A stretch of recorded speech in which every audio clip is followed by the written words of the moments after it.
njengoba ngikwazi njengoba ngizazi nje bangabahlalela lethi lokho kanti utshalile ingakho lithi iBhayibheli wokhula isingane ngendlela eyakhona kube eyakhe uJehova akubonga ngalenkosi. So siyabonga kakhulu khona bakhe namhlanje kuyangithokozisa kakhulu egameni likaJesu hamba namshana lapha uhlelo lenkosi egameni likaJesu umnganami biza ngegama ngivela athi nje wesenzo uThabi nansi ngani alibonga igama lenkosi ngaphambi kokuthi isikhathi ngizokwenza ukudedela ofungazi egameni likaJesu ngibona nosisikhona elabesamgcina bambekile lazangekula sisibhekela siyabonga ukuthi uNkulunkulu uyiphendulile umthandazo waphikisa alibonga igama lenkosi. Haleluya. Sokunikeza ithuba ezingaphambili koNkulunkulu egameni likaJesu yokuqeda olufakazi wokusiyasuka emva kwakhe egameni likaJesu. Haleluya.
lo muntu obanjwa kakhulu wayeze ngendlela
uzohlala ekhaya noma kuthiwa kwenza okwenzayo kodwa khumbula ukuthi isikhathi esithize ufuna ukungenile ekhaya nginikhisa ngivala amageti intombi ingane ijoba uthaka ihambe ukuthi izinto zayo ithi manje ithi ma angazi kwenzakaleni isiyasala manje basayibona ngasathi ubuyele ekhaya ngane ngobusuku isiyasala sibene kuzo abantu amabesha uzovuka awukosa akavuke ngoba kuthiwa yayisikhakhazela umzimba wonke ingasabambeki ngoba ngisho umuntu omdala mayesufika ibambo uyayishayela ngephansi ngithi angulazi lemdimoni engingene kuyangane angazi kazalana ngazi lazi usingiyile khona laphana unkulunkulu emuhle bafike bangamukela lapha ngaxolisa ngakho konke ngathi bengamthumanga wathi kodwa mamzuma afuneke wazi ukuthi ube thiwa kodwa okwenzekile usuzothwala wena usuzothwala ngathi kodwa Nkosi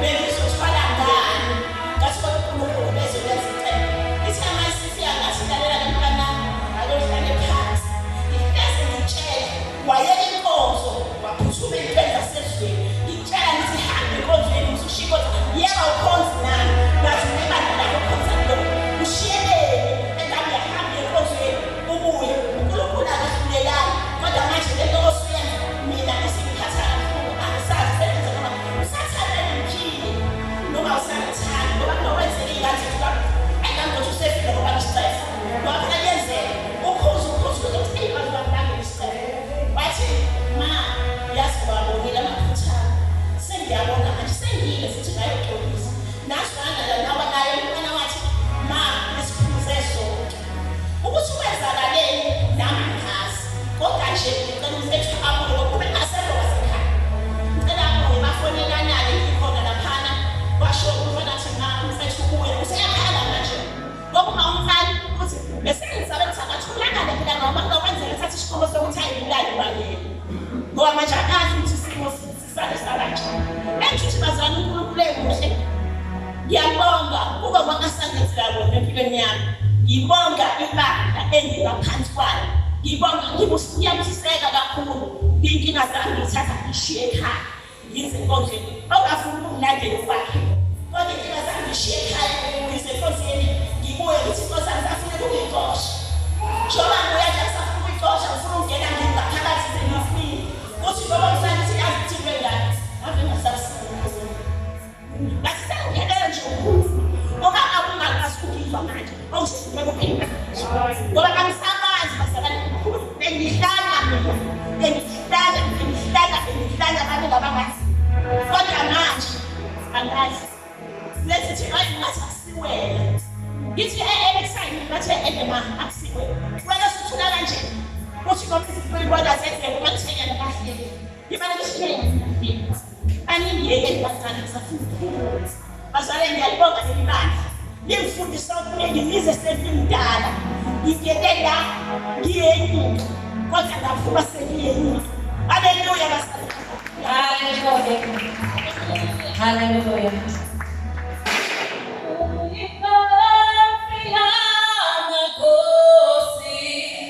Oh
ulingana namathina kamanawo kodwa ngokamoya yawuvuselela umphefumulo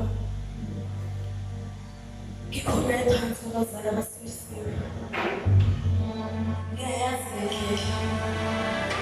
ngiyakwazi ngabeshaya khona abazali bami ngiyakwazi ukubona abazali bami behlukumezeka ngaphansi kwanenkonzo ngiyakwazi ukubona abazali bami bewa bephuma endleleni beshiya inkonzo kaJehova kulezi insuku befika nomhlabelela mina ngikhala ngithi uNkulunkulu angakwenzela icebo lakho uyazifunizeleni bempelo sisenza enza lokho okufisayo ngempilo yami babebazi bokubi bamazakangikuhle ngisela ngokonke ngikho bonke bakho yabona ngasiyafuna impilo yami yabona ngikhomuhle akufanelanga ukuthi ngumntwana wakho kepha wena uyafuna impilo yami ngibona bangayenzela bona noma ngadisele ngibona nabantwana ngipheba nabasiyami laba ngibuka ingane ezinye zingene edanisweni nami bengidawa bangomntwana wami kepha uNkulunkulu ngusisile ngengane yami engabeni mshukwane Nkosi yami ngathi uNkulunkulu ngiyabonga konke lokhu bengingakuboni bangomsobakho ngiyabonga nabazala ngiyabonga kunibili iminyaka eminingi ngingakhomisana baba bomsebenzi ngenxa yezinto ebezenzeka emndenini kulezi insuku ngithole inkolelo kababa omzalayo ngiyadazi ukuthi ngijabule phakathi ngizame ukukhuluma namathi mntanami ngiyakhula ngisabana nokuthi ungibone la ngikhona ngathi abantu bangathiwani mina baba wamfundisa ukuthi ngiyakholelwa baba ngisengumntwana kaNkulunkulu ngibuyele endleleni baba ngingabakuhlulela wena ungubaba omzalayo ngubaba wami ngicela abazali bangikhulelise ngayazi yandoda indoda kaJehova ngimthembile bashaka ngithembile bonke abazalwane basephethe ubushisesi bazongikhulelisa ngoba ngibonile uNkulunkulu into angibizele yona ungibuzele ukuba ngizothandazwa ngikhuleke nesimo salapha engivela khona aphinde ahlise nempilo yami ngithi ngiyethembela ngeNkosi kaJesu Kristu waseNazaretha ngiyazi ubaba kusuke ematheni amonyawo zesikhokakazi uzowenza umsebenzi ngeSizwe Hallelujah. ngiyathandwa ngikuba omayethe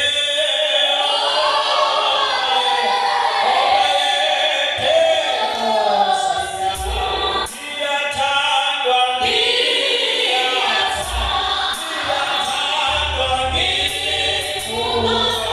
omayethe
because umakhathana siyathanda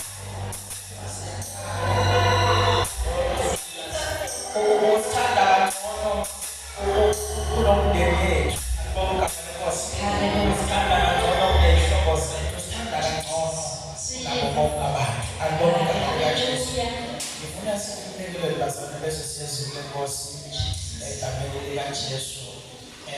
Let me just teach you something about umnikelo bese siyanelela siyashumayela siyathandaza.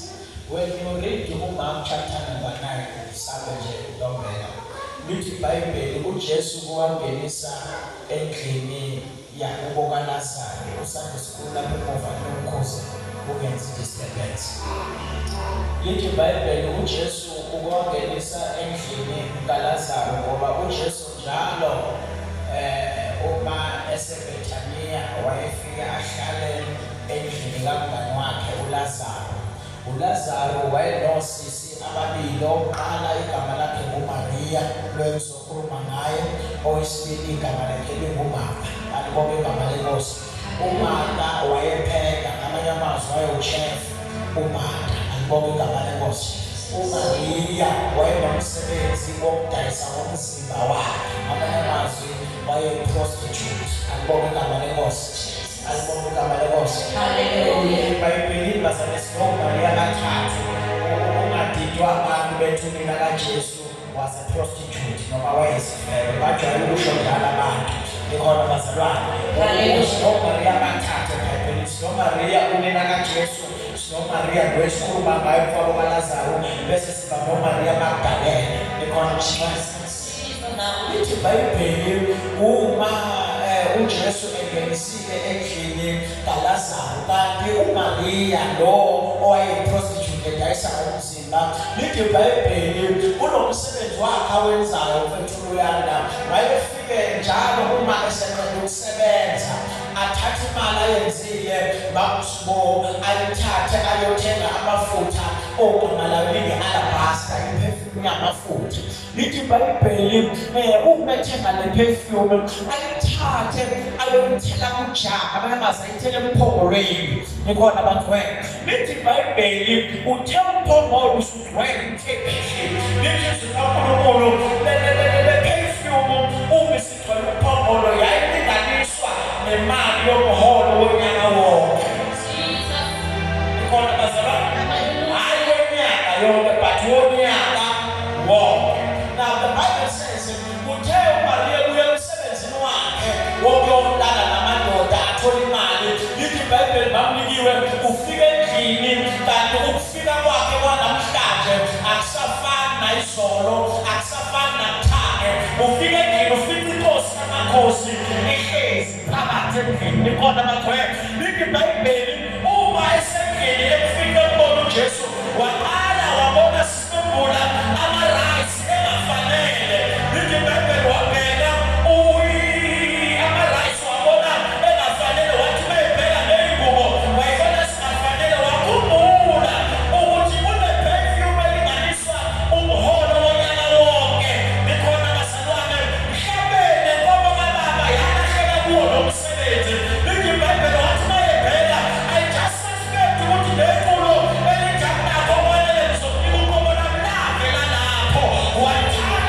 Wathatha le perfume egcwele umphongolo wayithatha wayoyiphihizela eweni sikaJesu. Lithi iBhayibheli uthe eseyiphahlazile esitaweni sikaJesu akakavila lapho. Wathatha iBrazilian hair yakhe wathatha iPeruvian hair yakhe wathatha iwigi yakhe wazosula inyawo sikaJesu. Glory to Jesus. Oh, Jesus.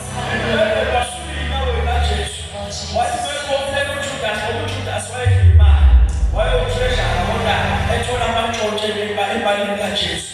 iBhayibheli wathi bekomphela uJudasi wathi hawu nangu umuntu edlala ngamafutha ube sithathela le perfume zoyidayisa sabela abaphofu eqamba amanga ngoba bizokiwo uyena. Lithi iBhayibheli wathi uJesu miyekeni ngoba lokhu akwenzile ulungiselela umzimba wakhe. Le perfume manguzuma ibiyenza imisebenzi emithathu. Umsebenzi wokuqala ibifuna ilungise kahle obvious perfume. Number 2 la eyiphele khona lo ndoda ungeke iphibone. Ngibona bazalwane. Hallelujah. Ukuthi wayethi le Nkosi engiyithela ngamafutha noma ngama-perfume ngilungiselela umzimba wayo ukuthi ngesonto ekuseni mayivuka ivuke inenyawo engabuliwo. Walungiselela umzimba kaJesu nge-offering yakhe. Ngibona bazalwane. Seyizeyibhayibheli ukuthi uJesu bezathi uJesu lokhu akwenzile uyakhunjulwa nakephi la eshumela khona lingakhohlwa isenzo salo nkosikazi. Lithi iBhayibheli waba i-remembrance kumapostoli wangena ey'ncwadini ngenxa umnikelo wakhe. Umnikelo wakho bazalwane uyakhunjulwa ama-generation nama-generation. Isimo omnikela kuso umnikelo unandaba ukuthi kadlulana namhlanje nomfana. Umnikelo unandaba ukuthi namhlanje kadlulana udaniwe. Umnikelo ukhulumela noma ungegcwele. Umnikelo ukhulumela noma ungcwele because iyalithanda le principle yayo yonke. Akubona abantu Glory to Jesus. abamnikela le principle yayo yonke. Hallelujah. Wokubona amasumayo. Ngibona bazalwane. Hallelujah. Wokubona amasumayo awamkhonza uJesu akhonza uMali. Ubona amanjiya awamkhonza uJesu akhonza uNkulunkulu. But ayanikela. Ngibona bazalwane. Ayanikela ukuthi ekunikele kwakho, ekunikele kwakho babusiseka badlulethini abantu bakaJehova. Ngenxa yokuthi thina sithile sinikela bese sifuna imali yethu. Kanti laba uma benikela abanandaba ukuthi imali yokwenzani injani. They just give. Jesus. Hallelujah. Hallelujah. Hallelujah.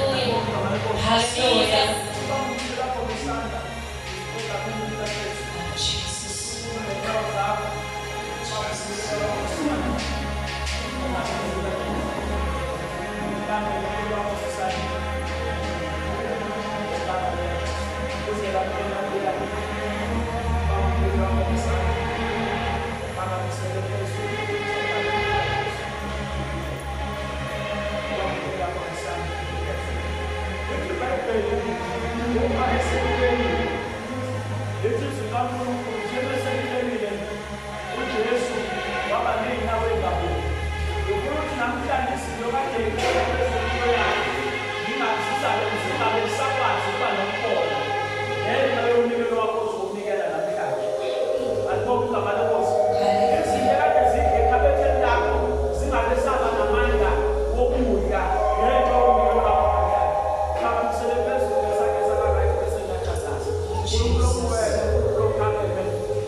ukuze kube ukudla kulo. Ngiyathandaza ukuthi nabanye engene umbusise ephume egameni likaJesu waseNazaretha. Nalibanye lakho Nkosi sesilingenile kuwe ngegama nangegazi likaKristu Jesu waseNazaretha. Phakama njalo Nkosi engcwele, uphakame njalo Nkosi uphakele ngoNkulunkulu phezu kwethu egameni lasegazi likaKristu Jesu waseNazaretha. Busisa izandla zethu Baba wethu namandla ingcebo yethu uyibiyele egameni lasegazi likaKristu Jesu waseNazaretha. Amen.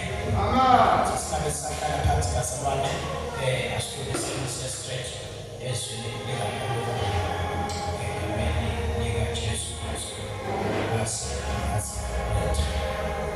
Glory to Jesus. Sukuma sonke zamasimo ezinyawo zethu, sukuma sonke ngokuhlazikazi, sukuma sonke ngokukhulu likaJesu Kristu waseNazaretha. Phakathi sesizwe sakho, uvala amehlo akho egameni likaJesu Kristu waseNazaretha, egameni likaJesu waseNazaretha. Phakathi sesizwe sakho, uvala amehlo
Sange egameni likaJesu.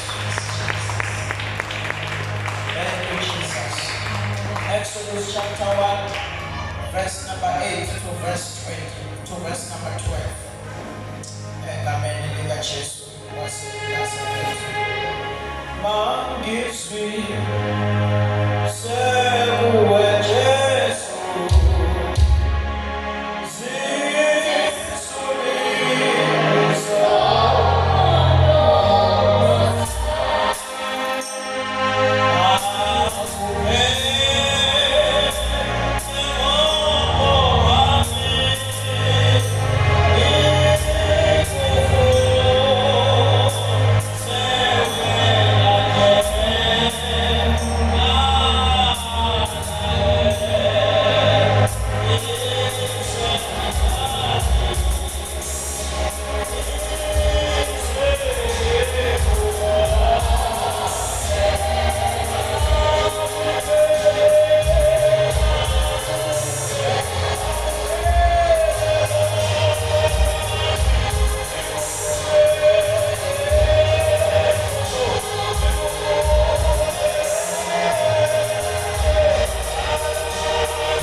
Exodus chapter 1, verse number 8 to verse number 12.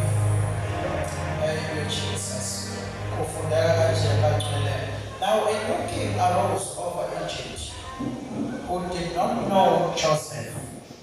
He said to his people, "Behold, the Israelites are too many and too mighty for us, and they outnumber us both in people and in strength." Verse number 10. Come, let us deal with them, lest they multiply more and should war befall us. They join our enemies, fight against us, and escape out of the land. Verse number 12. But the more the Egyptians oppressed them, the more they multiplied and expanded, so that the Egyptians, they were armed because of the Israelites.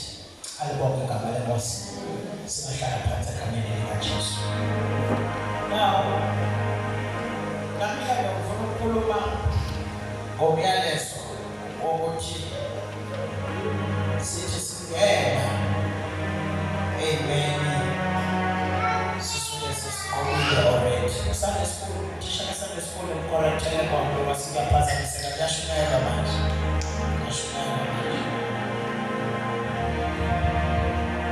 Umyalezo ngifuna ukukhuluma ngayo kafishane kuseni othi sithi uma singena sisuka sesivele sesiqotheke. Alibonge igama lenkosi. Ubheke oseduze kwakho uthi makhelwane masingena mbeke utshela uthi makhelwane sithi masingena suke sesiqotheke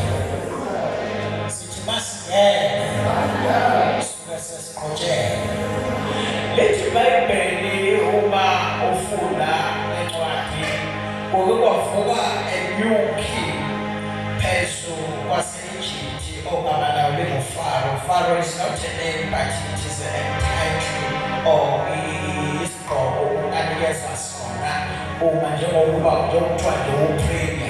so Pharaoh actually got the world that is called in our house.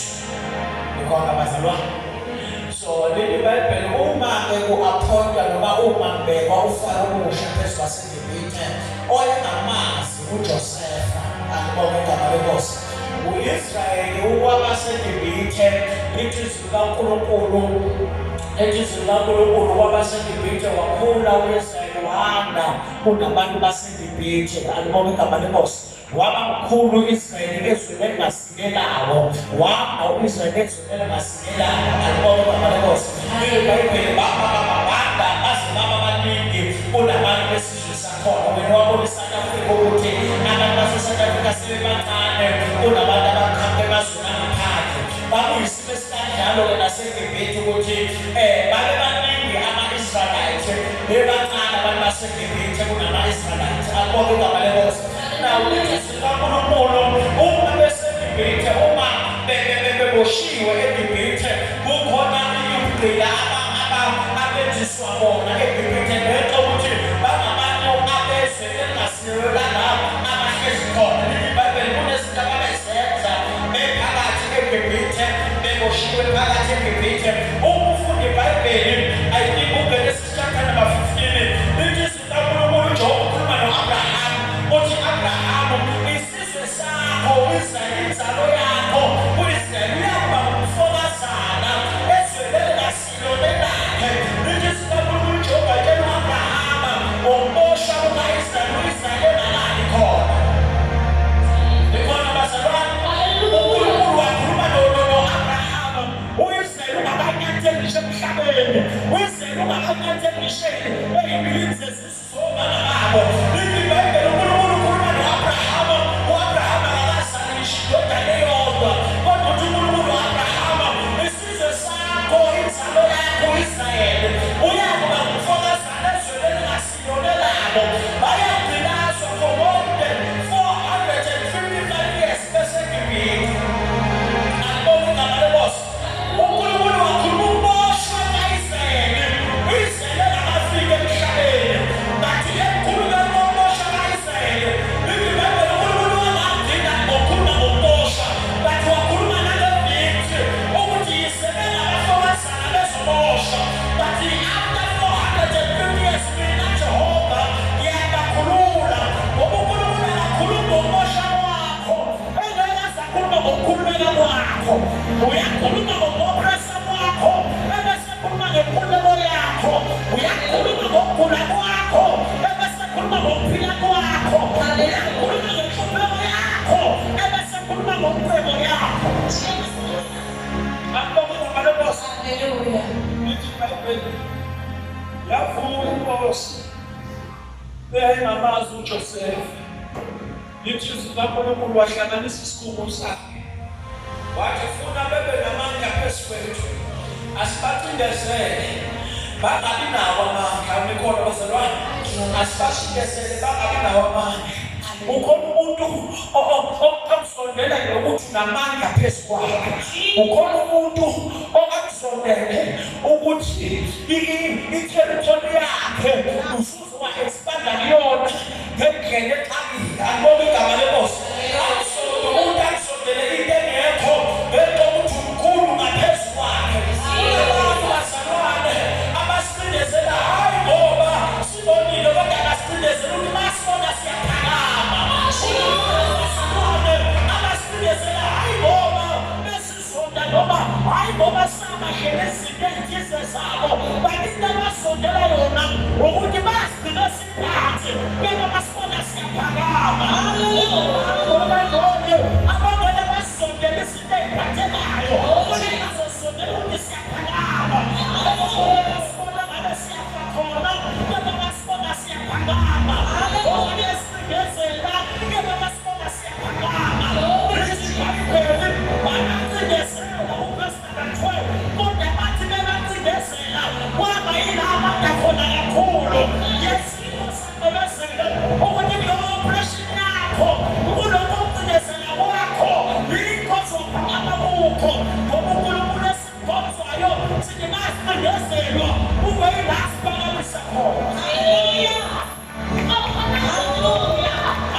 Glory to Jesus.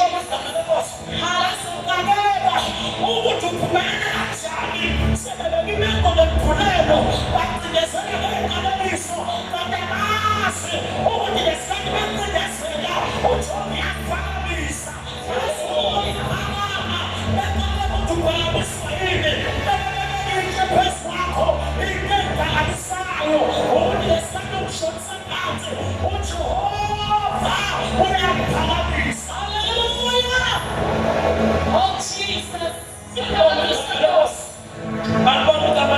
Jesus. Glory to Jesus. Hallelujah. Glory to Jesus. Hallelujah.